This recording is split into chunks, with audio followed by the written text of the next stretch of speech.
Bueno, estamos en el tema lo que le falta a los grupos proselitistas, a los hermanos separados.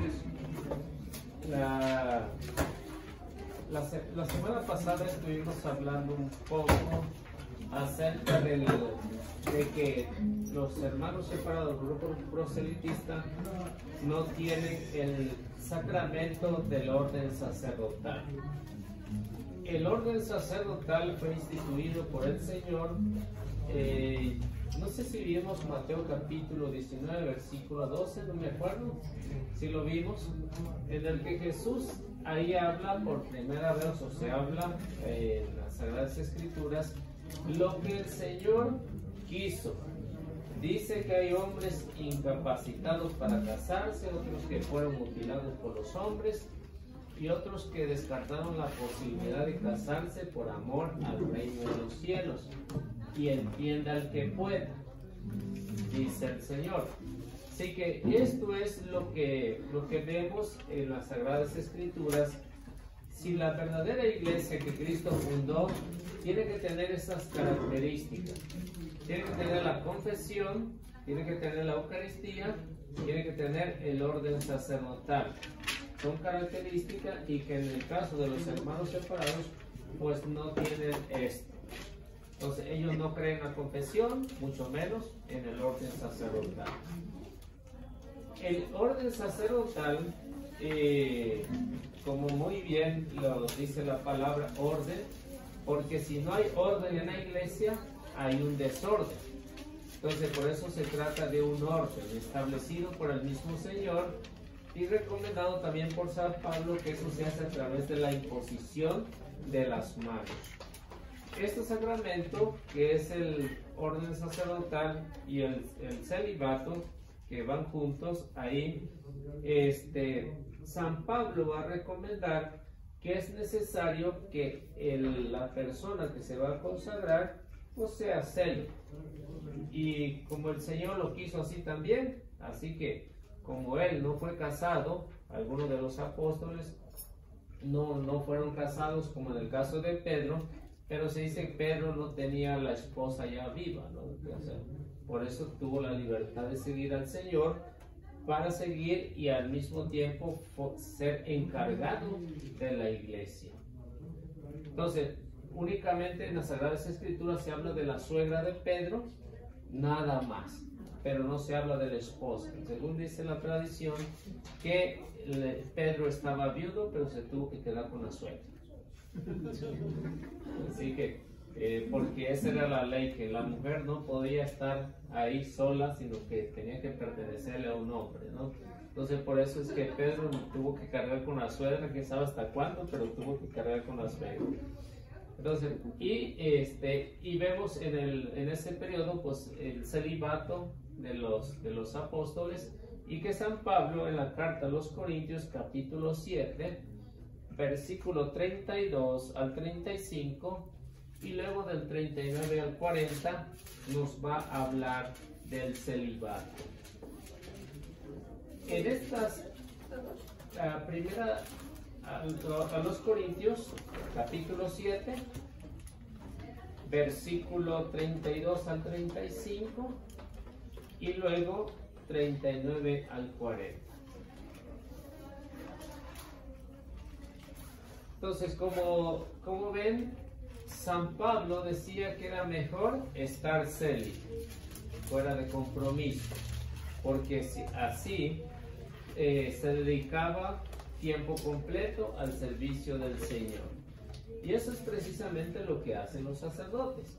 Pero los sacerdotes deben de ser célibes para que puedan ejercer bien su trabajo, bien su ministerio, bien el trabajo que están realizando para guiar al pueblo de Dios.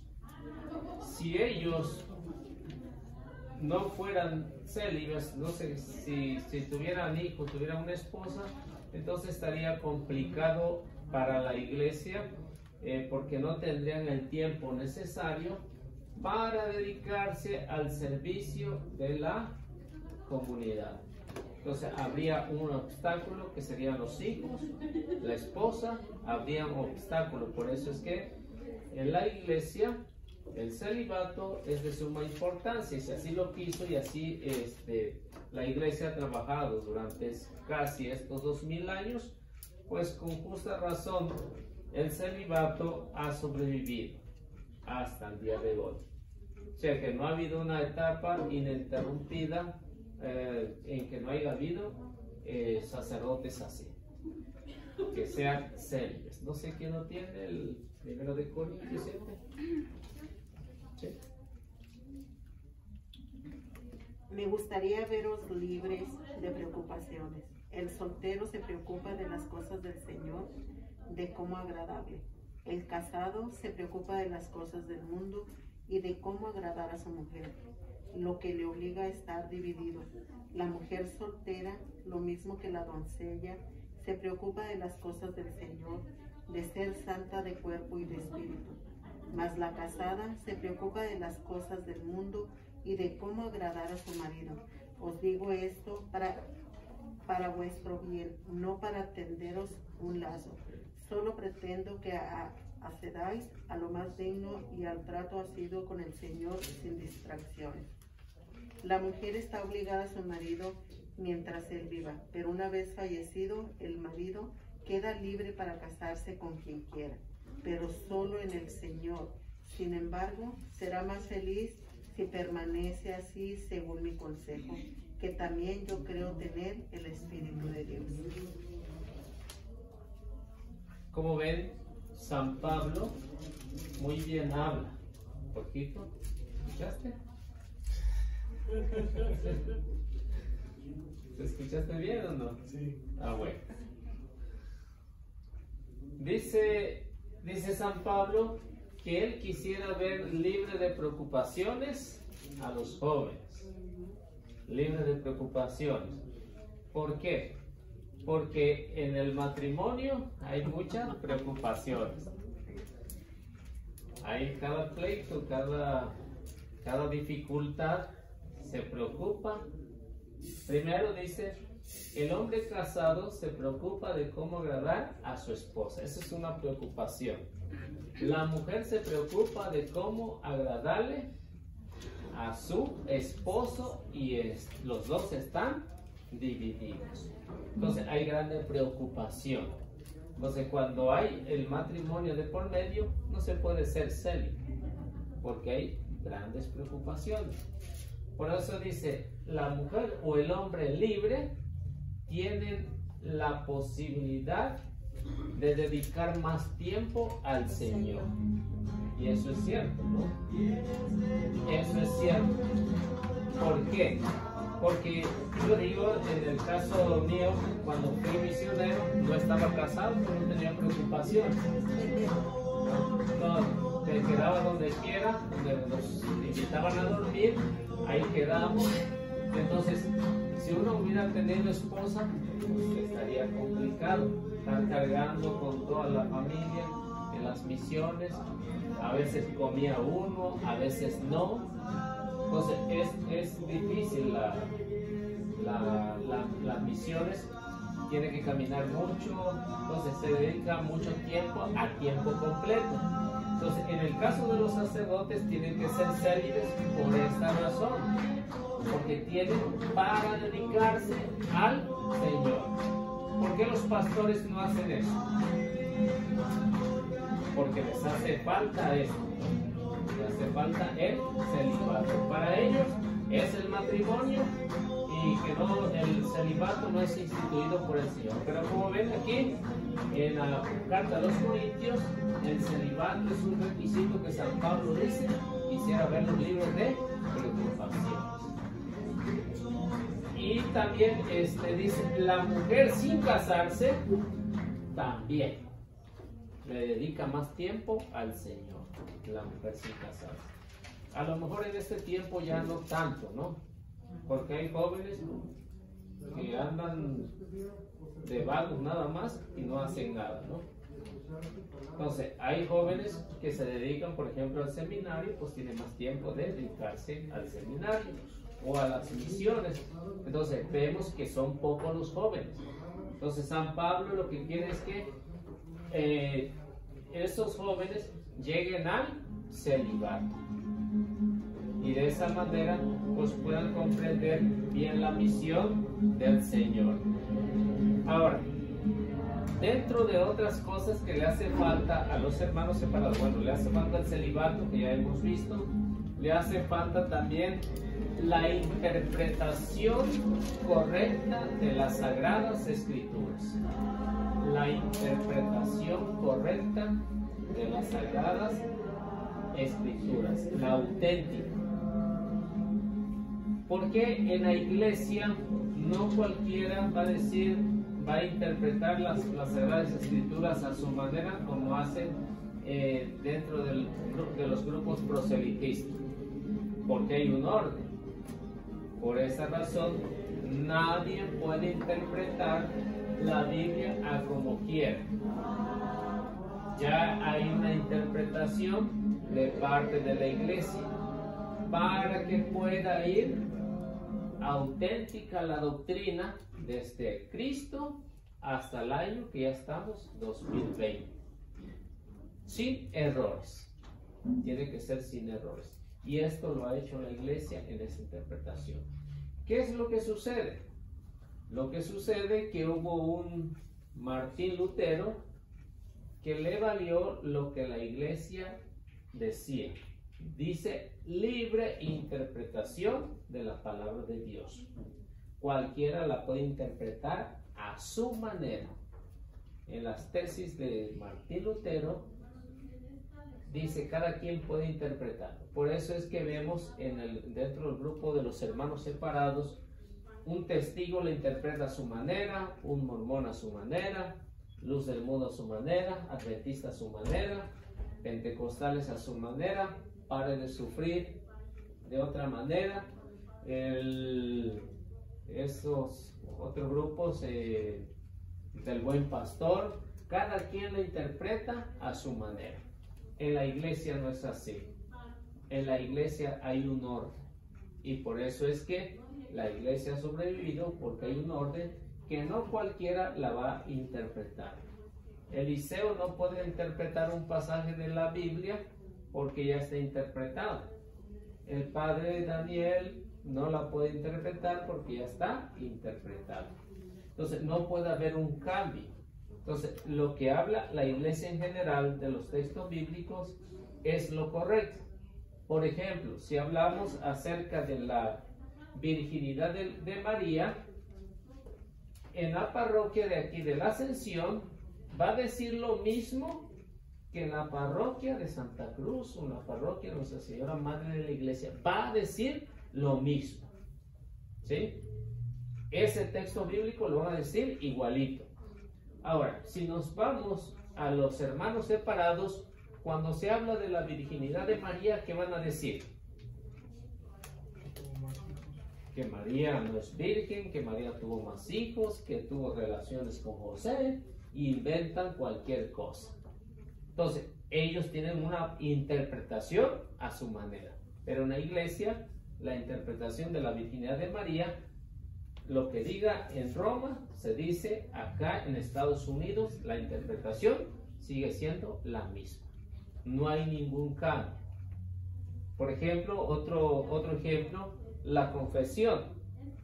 ¿Cómo se interpreta? ¿Cómo lo interpreta la iglesia, la confesión? Que tiene que ser de sacerdote a penitente. No es directamente con Dios como dicen los hermanos separados. Los hermanos separados, ¿qué es lo que dicen? Yo, cuando tengo pecado, voy y me confieso directamente con Dios. En la Biblia no existe eso, que se tiene que ir a confesar directamente con Dios. En la Biblia dice que uno tiene que irse a confesar con el sacerdote, que es el autorizado para perdonar los pecados. Otro ejemplo, la Eucaristía. La Eucaristía se ha interpretado que es el cuerpo y la sangre del Señor. En 2000 años que tiene, la iglesia no ha cambiado nada en eso. la iglesia sigue diciendo que es el cuerpo y la sangre del Señor. ¿Lo dice la Biblia? Sí lo dice. Lucas 22, 19 al 20, ahí lo dice. Juan capítulo 6, versículo 54 hasta el 57, ahí lo dice. Primera de Corintios capítulo 11, versículo 23 al versículo 27, ahí lo dice. Entonces, hay muchos textos bíblicos que nos hablan de que el cuerpo y la sangre del Señor están en ese pedacito de pan. Es el cuerpo, es la sangre del Señor. Y eso la iglesia lo ha hecho durante estos 2000 años. Hasta el día de hoy, la iglesia sigue creyendo que es el cuerpo y la sangre del Señor. ¿Por qué? Porque ya está interpretado. A ver, otro ejemplo. Podríamos decir que la interpretación de la palabra de Dios únicamente le corresponde a la iglesia, porque ella fue la que hizo el canon bíblico en el año 382 en el sínodo romano. En ese año se quedó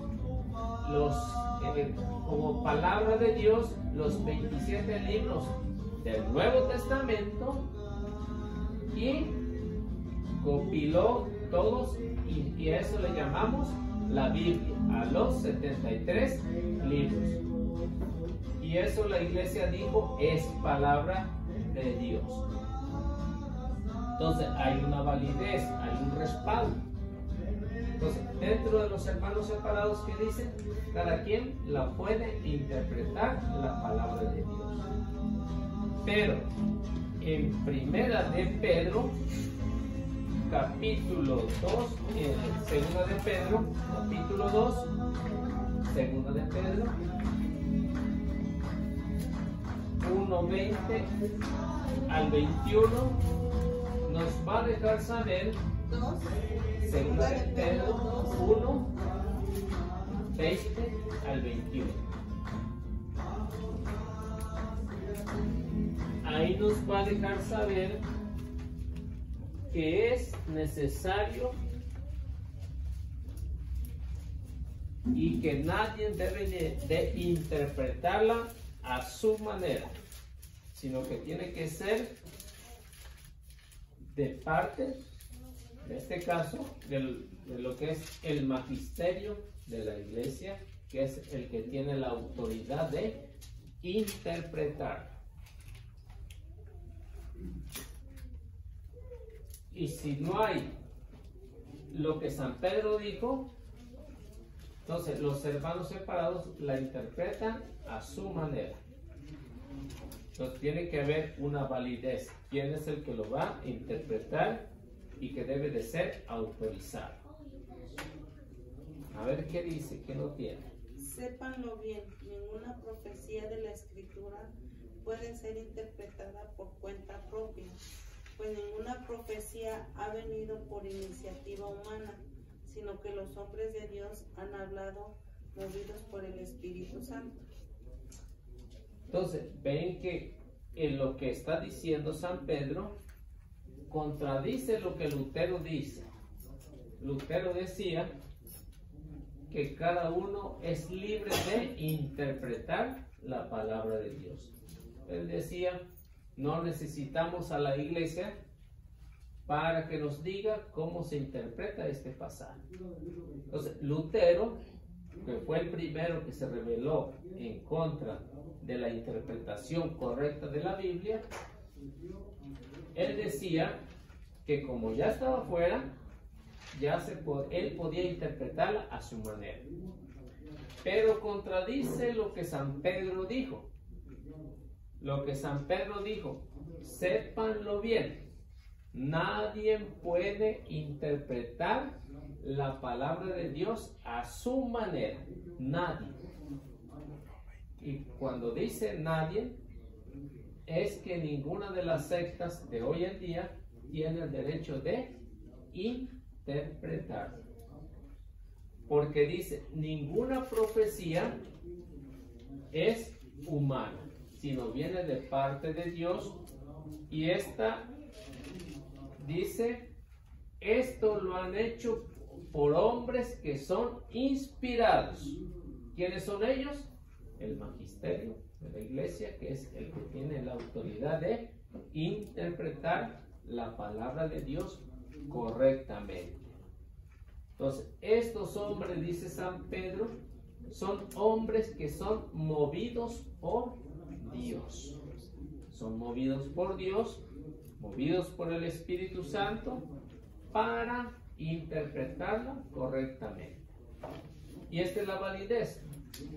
Entonces, por ejemplo, si en el año 382 el Espíritu Santo no hubiera iluminado al Papa San Damaso I, ¿qué es lo que hubiera pasado? No hubiera Biblia hoy en día, no hubiera el Nuevo Testamento. El Antiguo Testamento ya estaba, pero el Nuevo Testamento no existiera hoy. Entonces, ¿de dónde se iban a valer todos estos grupos proselitistas? No iba a haber ningún grupo proselitista, ningún grupo protestante. ¿Por qué? Porque si esto que nosotros consideramos y que conocemos y que la iglesia nos ha dicho que es palabra de Dios, nosotros como católicos lo creemos. Eso espero, ¿no? Que usted también lo crea, ¿no? Que es palabra de Dios, ¿no? Entonces, si creemos que esto es palabra de Dios, porque ya alguien lo dijo, movido por el Espíritu Santo. Y fue un representante de la iglesia, el Papa San Damaso I. Ahora, si esto que encontramos aquí como palabra de Dios, si el Papa hubiera dicho en ese tiempo, cada sacerdote está libre de interpretar, ¿qué hubiera pasado? Un desorden. Hubiera habido un desorden en todas las comunidades de ese tiempo. ¿Por qué? Porque a nadie le iban a hacer caso. Si de por sí habían unos que ya se querían separar, otros que estaban dividiendo a la iglesia, otros que estuvieron en contra de los apóstoles, aún estando los apóstoles, estuvieron en contra. ¿Se imagina si no hubiera habido una guía del Espíritu Santo con el Papa? Se hubiera armado un desorden. Ahora, capítulo 3 de la segunda carta de San Pedro, versículo 16, San Pedro nos va a dejar saber que para segunda de San Pedro, capítulo 3, versículo 16. Imagínense, estoy sorda, me estoy durmiendo, estoy distraída. Abre los ojos. Lo están arrullando ya. Denos un minutito porque ellas querían agarrar. No, pues si quieren agarrar cosas, agarren. Y aunque no traigan dinero, ahí después ahí me dan eso. Sí, es para los del. Sí, es para aquí, para el grupo. Es para el grupo. Estoy dormido, yo puse tercero de pelo. Para que no se los lleven para atrás. Sí, ahí agarren. Sí, no se preocupe si no traes para la otra que vengamos. Ahí hay soda y agua también. Ya le ando poniendo tercero de pelo. Tercero de Pedro. Allá ya para. Oiga, entonces, el primer papa fue Damaso primero. El que hizo la Biblia. El que hizo la Biblia. Pedro. El primer papa fue Pedro. El que hizo la Biblia fue San Damaso I, año 382, en el Sínodo Romano. Y ya en el 393, que fue el concilio de Hipona,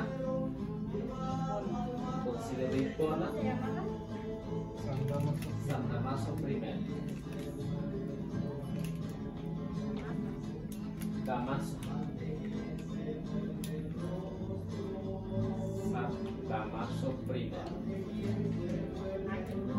382 fue cuando se hizo por primera vez el canon. El canon del Nuevo Testamento. O sea, los 27 libros. Porque había muchísimos libros. Muchísimos. Te dicen que eran alrededor de unos 2000. Entonces, el Papa consideró, por inspiración del Espíritu Santo, que esos 27 eran inspirados por Dios. Y los demás lo rechazaron. Los demás libros se les consideró apócrifos. ¿Cuál fue el Papa que hizo que hubiera canto en la iglesia? ¿Que hubiera qué? Coros. Cantos. Creo que era Gregorio. Creo que era Gregorio.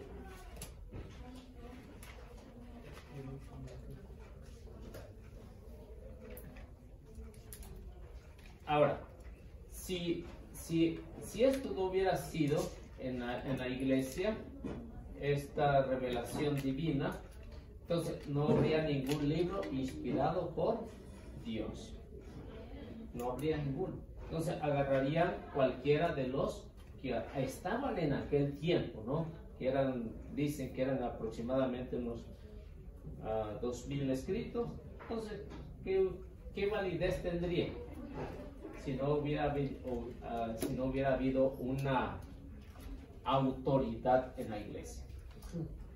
Ahora, segunda de Pedro, capítulo 3, versículo 16. ¿Qué es lo que nos recomienda San Pedro ahí? E insiste sobre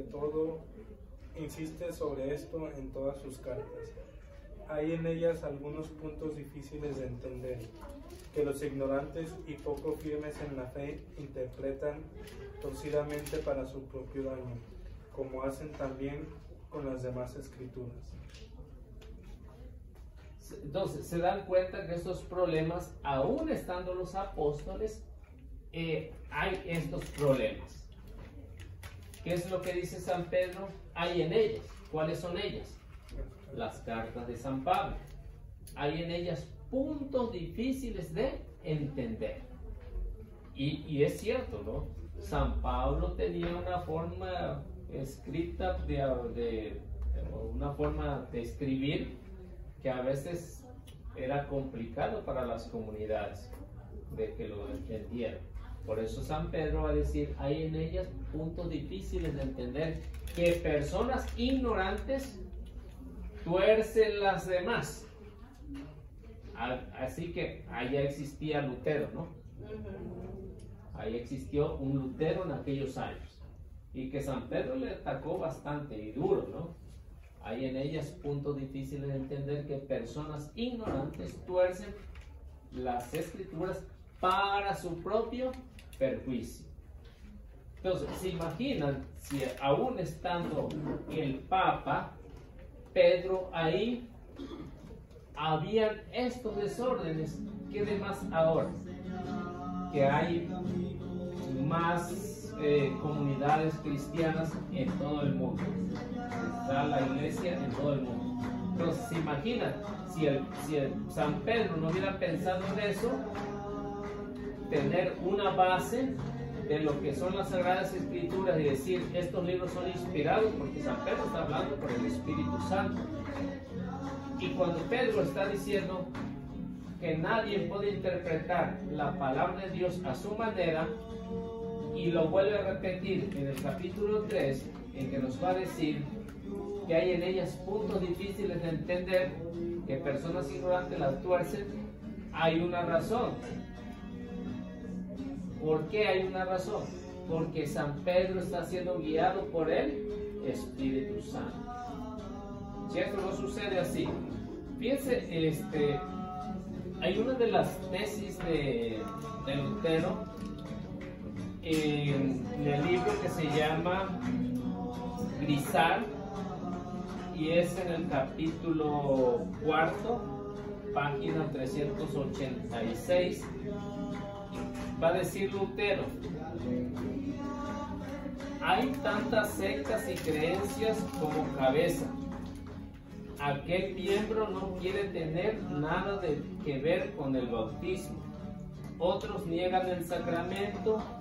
Un tercero cree que hay otro mundo entre este y el último día. Algunos enseñan que Cristo no es Dios. Unos dicen esto, otros aquellos. Si un rústico, por rudo que sea, sueña o imagina algunas cosas, ya se creen que he oído el susurro del Espíritu Santo y se creen que él mismo es profeta. Entonces, ¿cómo dice? Ya no me acuerdo cómo se dice el dicho, pero Una sopa de algo así. Entonces, él se está autocriticando, ¿no? Él se está autocriticando porque él fue el que empezó diciendo que la Biblia se puede interpretar a su manera. Y él está diciendo que hay sectas y creencias como cabeza. Es decir, que en el tiempo de Lutero, a muchos no les cayó bien Lutero y quisieron con Lutero, se separaron y fundaron su propia agrupación. Y cada uno iba creyendo en lo que le parecía. Algunos dicen que creían en algunos sacramentos, otros creían en, ¿qué decía? Niegan un sacramento, un tercero niegan que Cristo no es Dios. Fíjense, hasta en el tiempo de Lutero ya estaban los testigos de Jehová, que son los que creen que Jesús no es Dios. En el tiempo de Lutero ya ahí estaban algunos testigos de Jehová y que lo vuelven a tomar otra vez. Dice, unos dicen que es esto, otros dicen que es aquello, unos dicen que es rústico, otros que sean, otros que suenan, que imaginan algunas cosas y otros que se creen profetas. Así que estas características se les aplicó a él mismo, Lutero. Como ven, las Sagradas Escrituras nos dejan saber que esos que interpretan la palabra de Dios a su manera van derecho a la perdición. Entonces, hay errores ahí en ese aspecto. Hay otro apartado que nos va a decir: en lo profundo de nuestros corazones muchos de nosotros somos devotos del culto de lo incompleto, es decir, el sectario, el Cristo de una iglesia muchas veces niega entre nosotros al Cristo de la iglesia vecina. Esto sería cómico si no fuera trágico. Si la única salvación para el problema del cristianismo dividido en el retorno de todas las sectas a las diócesis de Pedro, el centro histórico de la unidad cristiana a la iglesia madre de la cristiandad, donde encontrarán una cordial bienvenida, la plenitud de la divina revelación, la seguridad del Espíritu y el fin de la unidad. Entonces, todo esto se tiene que llegar un día a la unidad, sin olvidar que somos cristianos. La unidad es la oración que Cristo hizo antes de partir al cielo. Entonces, ese es el gran sueño del Señor. Juan 17:21 nos va a dejar saber que algún día se va a acabar estas malas interpretaciones, se va a acabar el problema del sectarismo de los protestantes y habrá un solo rebaño y habrá una sola iglesia. 17:21 es la oración bella, más bella que el Señor quiso. y que está orando porque sabe que como seres humanos somos débiles y tendemos a la división. Aún en la propia iglesia, ¿no? Ahí tendemos a la división. Cuando hay un problemita, ¿qué es lo que pasa? Hay una división. ¿Qué es lo que pasa con muchos? Tuvieron alguien les hizo gesto, se fueron con los hermanos, ¿no? Se fueron con los hermanos porque el sacerdote le dijo, pues tiene que venir a las pláticas, tiene que ser un año, y mejor dijeron, mejor ahí nos vemos. Se fueron a otro. Ustedes saben, mucha gente, ¿qué es lo que hace? No quiere recibir plática, no quiere recibir enseñanza, y dice, allá en otra parroquia me la hacen más fácil. Pero eso es hacerse tontitos, ¿no? Eso es hacerse tontitos. ¿Por qué? Porque la enseñanza fundamental tiene que ser en la iglesia. Y eso es lo que debemos de hacer para no cambiar de religión. A ver qué dice Juan 17:21. Que todos sean uno como tú, Padre, si estás en mí y yo en ti, que ellos también sean uno en nosotros, para que el mundo crea que tú me has enviado. Esta es la oración más bella que encontramos hablando de la unidad. ¿Qué es lo que dice Jesús en esta oración? Padre, que todos sean uno, como tú y yo somos uno. Así también ellos sean uno en nosotros, y así el mundo creerá que tú me has enviado.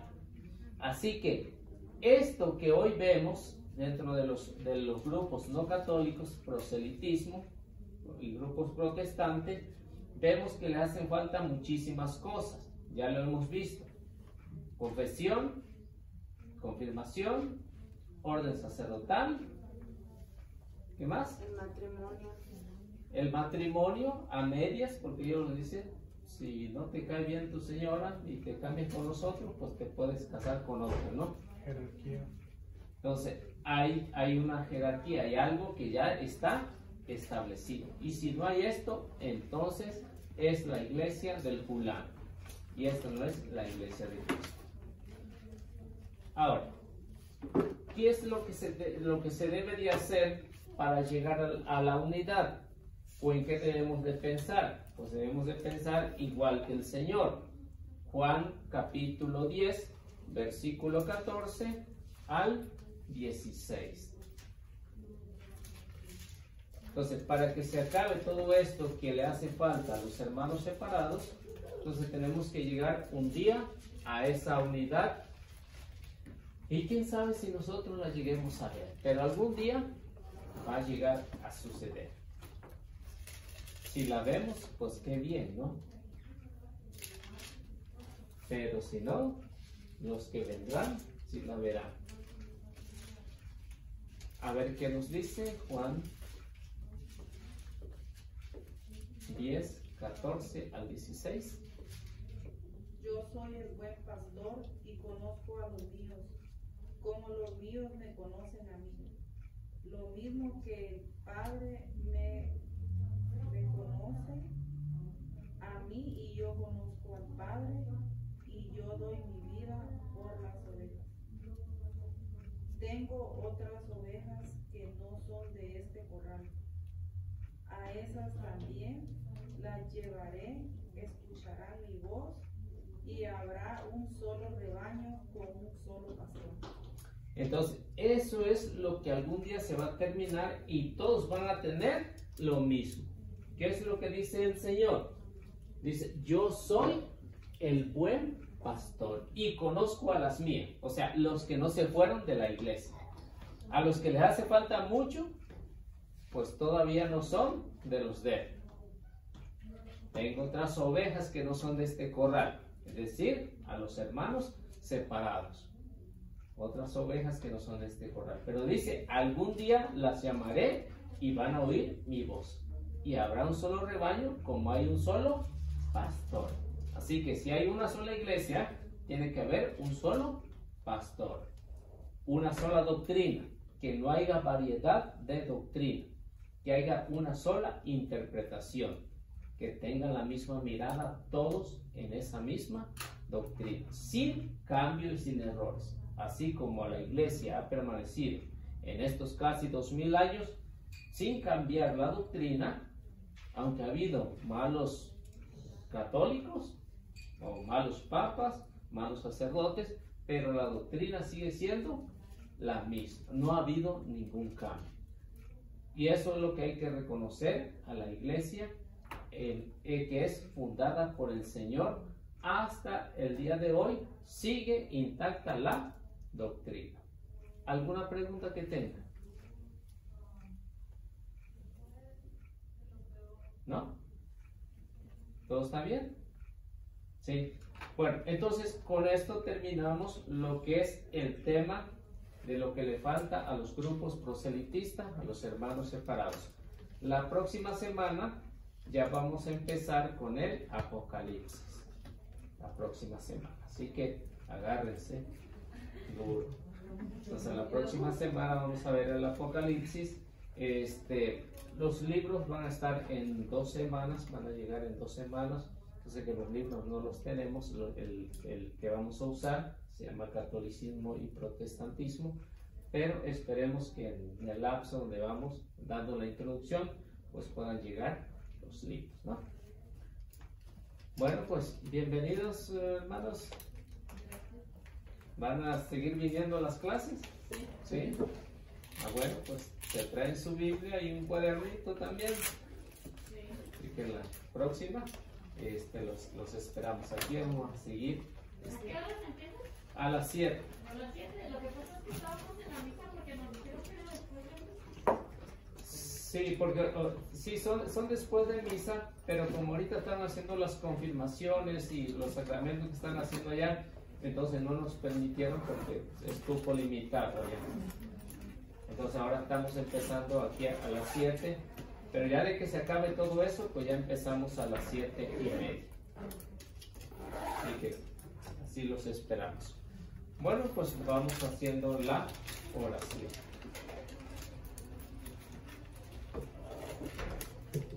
¿Alguno quiere hacer la oración? ¿Alguno de ustedes?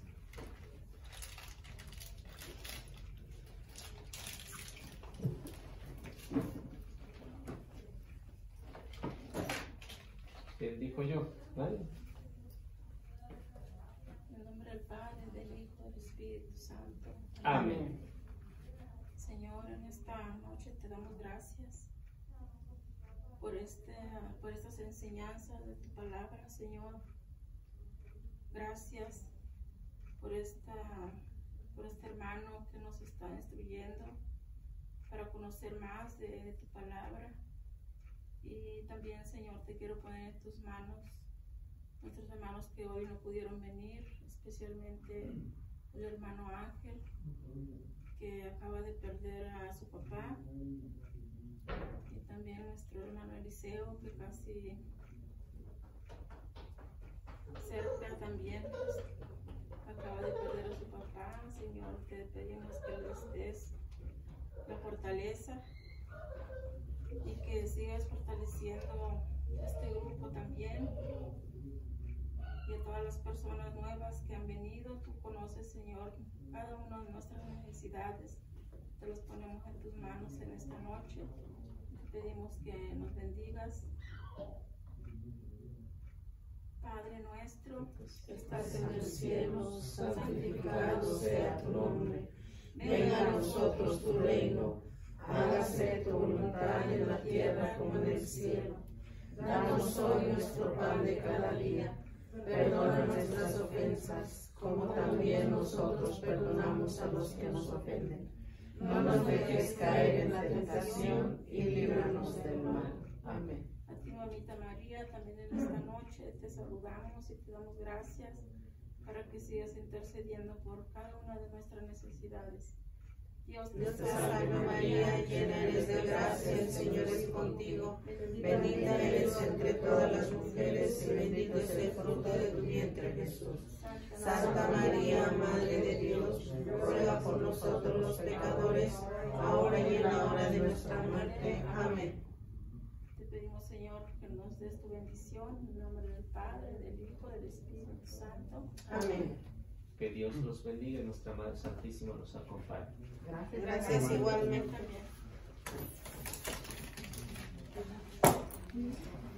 Si quieren apuntar el número de teléfono de ellos para, en caso si hay algún cambio, pues para avisarles.